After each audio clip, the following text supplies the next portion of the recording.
Aloha world! Today I want to talk a little bit more about cultural communication. My last video was all about body language, which I'll link right here. But today I want to continue on with that and share what I think is possibly the very most important thing that you can do when communicating with people from other cultures. But before I do that, I want to talk a little bit about stereotyping and generalizing. So we all know that we shouldn't stereotype people, that stereotypes are bad. And I think that this is not necessarily true. We know that some stereotypes are mean and unkind and untrue. And so those stereotypes are bad. But when stereotypes are generalizations that are based off of past experiences with a group of people, sometimes they can be limited or one-sided, but they can still give us some information if they are based in truth. So here's an example. I'm from a little tiny rural place in Nevada called Star Valley.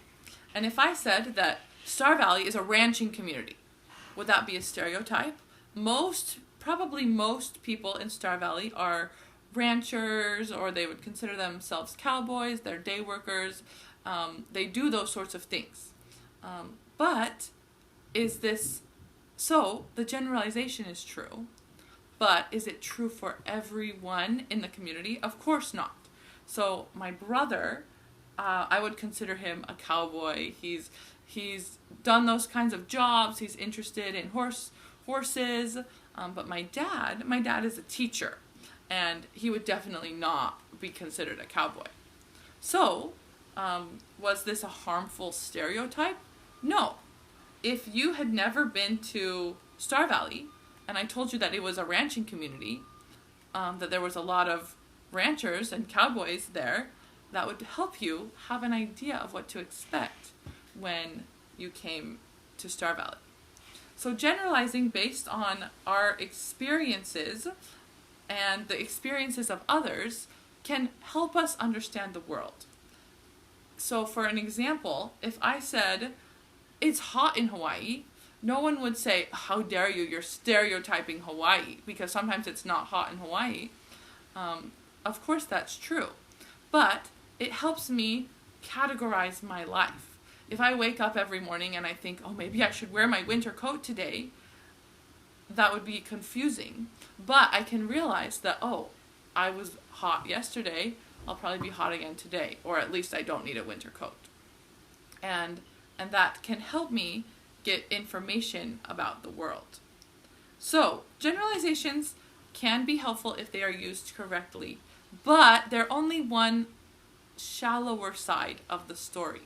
So now I'm coming to my main point. This is the number one thing that you should do when communicating with people from other cultures, is to take those past experiences and generalizations that you have, but then treat people as individuals.